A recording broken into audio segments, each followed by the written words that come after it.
It's October 7, 2023, and Hamas is preparing to launch a surprise attack against Israel.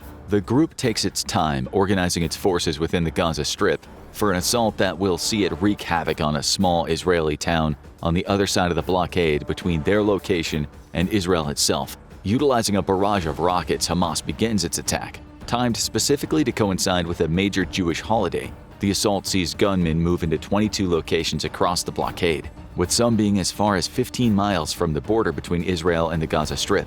Death ensues. Hamas's forces begin gunning down civilians and soldiers alike, treating anything that moves as a target as the Israeli military scrambles to form a response. It's too slow. The gun battle rages well into the night, with Hamas militants killing around 1,200 people and taking a further 200 hostages before withdrawing. The incident is a spark that ignites the war between Israel and Hamas, one that is still raging at the time of this video's creation and has led to the deaths of thousands more. However, the attack affected more than Hamas and Israel.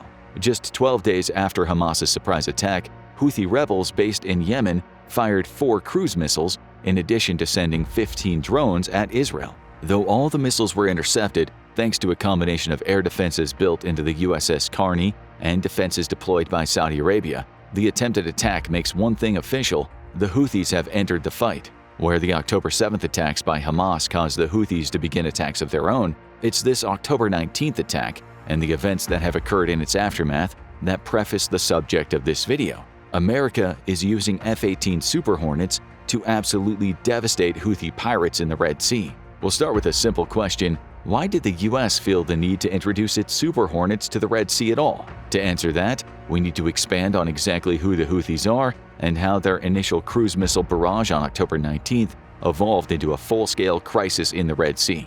The Houthis are based in Yemen and are the latest version of the group that began its life as Ansar Allah, which roughly translates to partisans of God. They're well-armed and fueled by a mix of political and religious ideology, with their main goal to be championing the cause of the Zaydis, Yemen's Shia Muslim minority group. The group has long opposed Ali Abdullah Saleh, Yemen's president, and spent much of the early 2000s starting rebellions against a person they viewed as an authoritarian leader. These rebellions were all in the aid of securing the autonomy of the Houthis' homeland in northern Yemen, a goal that the group is well on its way to achieving. Thanks in part to the Houthi rebels, Saleh was forced to hand over the reins of Yemen to his deputy, Abdrabbuh Mansour Hadi, in 2011. Hadi's new government faced problems from the start. The Houthis, in a remarkable turn of events, formed an alliance with Saleh and the security forces who were still loyal to the former president, using this newfound power to take control of Sada in North Yemen. Sana'a, the Yemeni capital, followed soon after, with the Houthis also managing to take large parts of the country's western region in 2015, resulting in Hadi fleeing to safety. Since then, much of Yemen has been under Houthi control, with the group acting both autonomously within its own territory and, according to many sources, as a proxy for Iran. And all this brings us back to the October attacks. The Houthis' failed attempts to launch cruise missiles at Israel essentially saw the group align itself with Hamas. That might seem strange at first. Hamas is a Sunni group, with the Houthis being Shia, meaning the two typically find themselves opposed in areas of religious ideology. However, both are also linked to Iran, likely receiving funding and weaponry from the country, meaning they perhaps serve as proxies in a secret war Iran is now waging against Israel. Regardless of those ideological differences, the Houthis continued to target Israel with more launches in the wake of Hamas's October 7th attack. Late October brought with it the launch of 2 Houthi drones targeting Israel, but both were shot down over Egypt. After Israel launched a ground invasion on October 28th, the Houthis announced that it had launched a large number of ballistic missiles toward Israel on October 31st. The Houthis sent a stark warning with this launch: attacks would continue until Israeli aggression stops. Early November brings more missiles fired from Houthi locations toward Israel, all intercepted, as well as the Houthis shooting down an American MQ-9 drone over the Red Sea, bringing the US into the fold. The Houthis claimed the drone was carrying out hostile surveillance and espionage activities on behalf of Israel, with the attack also indicating a shift in Houthi strategy. It would continue to target Israel itself, only now it would also start attacking Israeli ships in the Bab el-Mandeb Strait and in the Red Sea, both crucial routes for commercial vessels. That warning came on November 14th with a helicopter raid on Galaxy Leader, an Israeli ship operated by a Japanese company. 5 days later, The Houthis captured 25 crew members in the assault, taking the ship to a base in Hodeidah after releasing footage for the world to see. These attacks would continue throughout the remainder of 2023 and into the beginning of early 2024. Early December saw 3 attacks on commercial vessels in the Red Sea, along with 2 more involving drones and missiles on Israeli ships. America involved itself again, with the USS Carney shooting down 3 of the Houthi drones. Further attacks targeted non-Israeli ships, such as the December 12th assault on a Norwegian vessel using a cruise missile fired from land, which caused a fire to erupt on the ship. All the while, the USS Carney continued to shoot down Houthi drones as the situation in the Red Sea escalated. By February, the Houthis had launched dozens of attacks, up to 40 by March 2024, and the US would have to step up its response. The USS Carney couldn't handle everything alone. It was time to literally send in the big guns, ones attached to the world's most advanced multi-role fighters, the F-18 Super Hornet. That was bad news for the Houthis. And to understand why, let's dive into the Super Hornet specifications to see exactly what weaponry the Houthis would find themselves confronting. Manufactured by Boeing, the company describes the Super Hornet as the backbone of the U.S. Navy Carrier Air Wing. It's a multi-role strike fighter that comes in 2 models, the E, which is a single-seat version, and the 2-seated F variety. The craft was designed to perform practically any mission that could fall under the tactical spectrum, whether it's claiming air superiority through its weaponry, conducting targeted strikes day or night, or serving as an escort for fighter jets. The Super Hornet, at least according to Boeing, can do it all. Let's dig into some numbers. Each of the jet's 2 F414 GE400 turbofan engines can generate a staggering 22,000 pounds of thrust, enabling the Super Hornet to reach speeds of Mach 1.6 when the pilot really lets loose. For context, that means the jet can reach 1,227 miles per hour, almost 500 miles per hour more than the speed of sound. It can reach a maximum altitude of around 50,000 feet, putting it out of range of main anti-air defenses, and it can travel for up to 1,275 nautical miles in combat mode before refueling. Then there are its weapons. The Super Hornet's main gun is an M61A1 or A2 20mm Vulcan cannon, with either being capable of rattling off a staggering 6,000 rounds per minute, more than enough to shred any Houthi ships or drones that come into range. As for missiles, the Super Hornet is usually equipped with AIM-9 Sidewinders, along with AIM-7 Sparrows. The former is a heat-seeking air-to-air missile that can reach supersonic speeds while carrying an explosive warhead. It's been in use since 1956 and is as reliable today as it was almost 70 years ago. As for the AIM-7 Sparrows, they're also air-to-air missiles, though they're radar-guided rather than heat-seeking. Capable of reaching their target in practically any weather, they're around 5 times heavier than the Sidewinders, meaning they can carry a heavier payload. And there's more. The Super Hornet can also carry the AIM-120 AMRAAM, another air-to-air missile deployed over medium range. Faster, smaller, and lighter than the Sparrow, the missile can be fired from beyond visual range, meaning the intended target won't see it until it's bearing down on them. Like the Sparrow, it has a built-in radar system that triggers once the missile nears its target, guiding it to ensure it strikes with precision. Moving away from air-to-air missiles, the Super Hornet can also be equipped with SLAM and SLAMmer cruise missiles, which are designed to strike targets on the ground. This is where the jet's multi-role purpose really comes into play, with the SLAMmer in particular being used to take out targets on land and at sea. It's a derivative of the Harpoon missile, which the Super Hornet can also carry, and it uses automatic target acquisition technology to overcome infrared anti-missile defenses and ensure it still hits its target. Add to all of this an array of bombs, mines, and rockets, all of which can be built into the jet as needed, and you have a machine that can rain hellfire onto any target. You may have also noticed the Super part of the Super Hornet's name. That's because the jet is a modernized version of the original Hornet, itself a capable multi-role machine. Compared to the original Hornet, the Super Hornet's engines can deliver around 5,000 pounds more thrust, which is necessary given that the Super Hornet weighs 9,100 pounds more than the Hornet when empty. The Super Hornet also requires 1,000 fewer feet to take off, making it ideal for launching from air carriers. Though the trade-off is that it's about 20 knots slower than the Hornet once it's in the air. That barely matters once the Super Hornet gets going, though.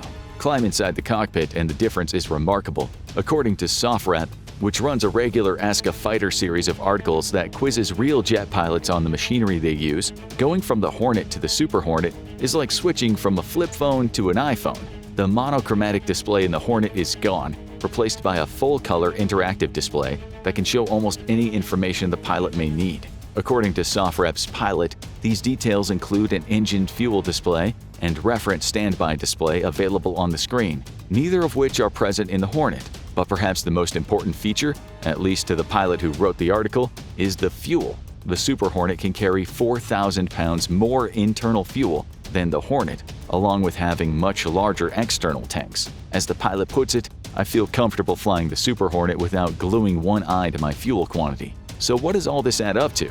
The Super Hornet is an extremely capable machine that is an improvement on the original Hornet in almost every way. It can stay in the air longer, allowing it to take part in more complex operations. And its weapons loadout is also so varied that it can tackle almost any type of target, whether on land, in the sea, or by air. Its missile array makes it a true multi-role fighter. It's for these reasons that the Super Hornet was the weapon of choice when the US decided to switch from defending against the Houthis and their drones to actively attacking the group in their home base. On February 3, 2024, the US Department of Defense, or the DoD, released a statement.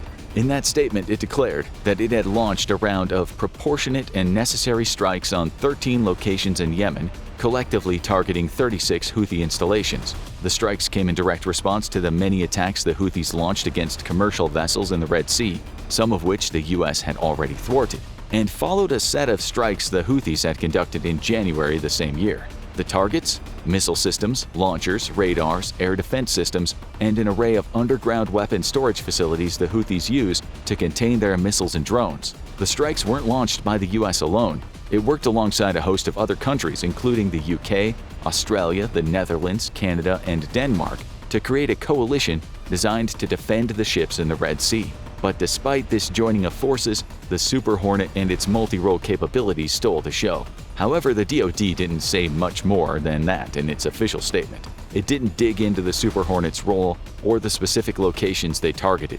For that information, we need to delve deeper into news reports. On February 4, 2024, British news outlet The Guardian offered a few more details on the Super Hornet's role in crushing the Houthi pirates. Speaking to US officials who would only divulge details of the operation on the condition of having full anonymity, the newspaper discovered that the attacks on the Houthis saw the US and UK combining their weaponry. The USS Carney and the USS Gravely, both destroyers stationed in the Red Sea, fired Tomahawk missiles at various targets, while British Typhoon FGR-4 fighters carried out their own attacks. As for the Super Hornets, they were stationed on the USS Dwight D. Eisenhower, a nuclear-powered aircraft carrier, one of nearly a dozen in America's naval fleet. The Eisenhower is a 5-star carrier that was first commissioned in 1977. It's staffed by up to 3,200 naval personnel, along with 1,500 aircrew and a few hundred more general staff, with the ship also being capable of carrying up to 60 aircraft. And according to The Guardian, it served as the launching point for the Super Hornets the US deployed.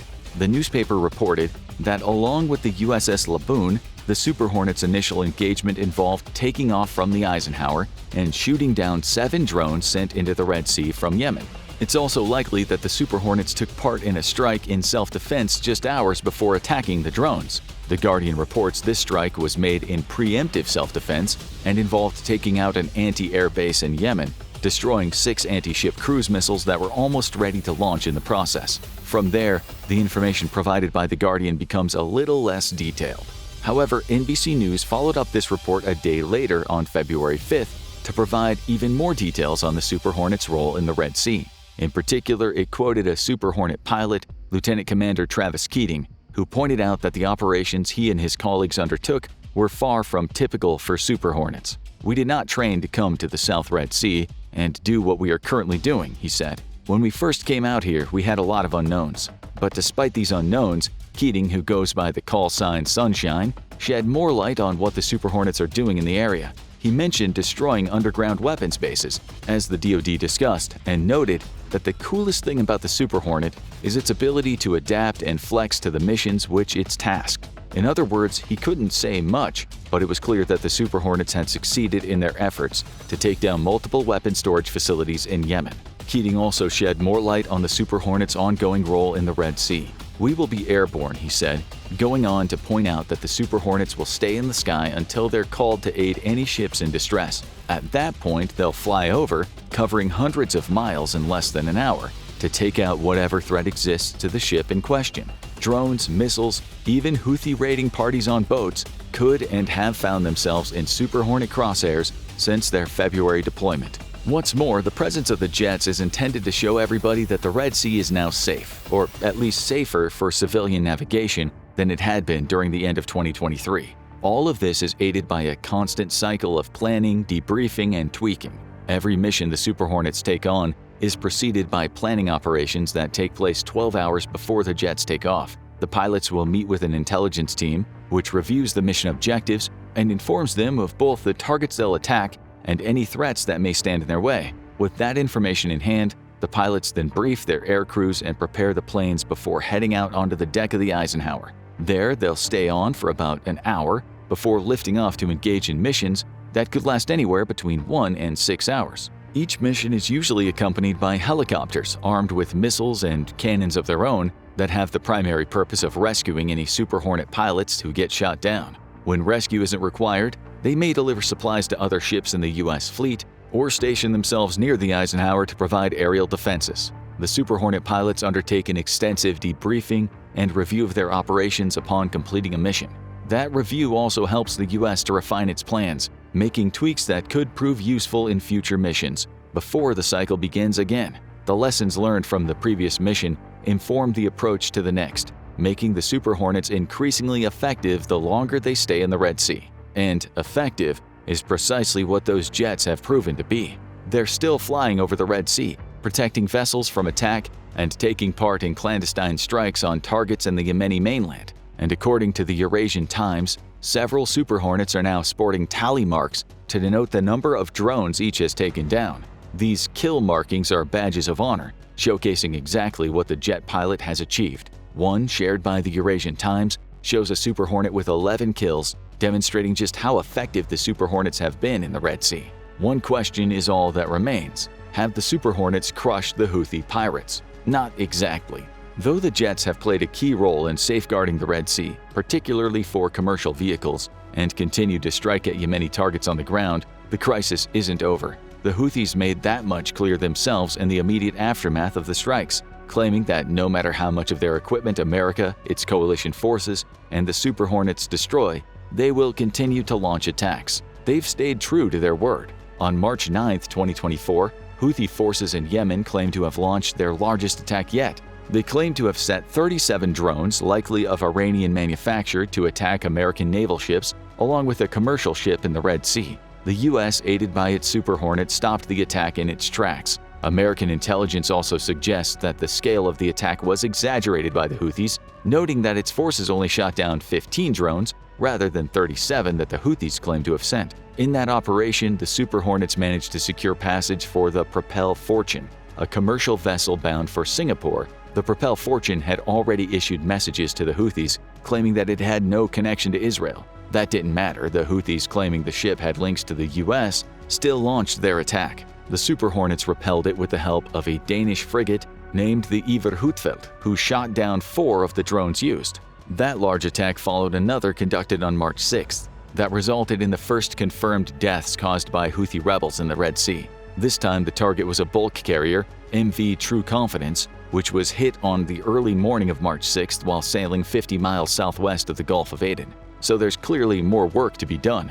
Officials in London and Washington have acknowledged this much, with The Guardian reporting that both countries need to gain more information about the true scale of the military assets available to the Houthis. Perhaps that will be the Super Hornet's next task. The multi-role jet is as well suited to reconnaissance as it is to fight off threats or take out underground weapon stashes. Its next role may be to sweep over the skies of Yemen to identify the next targets on the ground on which the U.S. and its allies should focus. Nevertheless, the Super Hornet has proven effective so far. Its presence in the skies over the Red Sea and its ability to react quickly to emerging situations makes it an invaluable weapon against the Houthis. But its work and that of the U.S. are far from done. With that, we'll end our video and turn some questions over to you. How effective do you believe the Super Hornet has been in the Red Sea and could continue to be as the U.S. gains intelligence and identifies more targets in Yemen. Do you believe these impressive jets will be capable of finally making the Red Sea safe for commercial vessels again at some point in the near future? Let us know what you think in the comments below, and thank you for watching this video.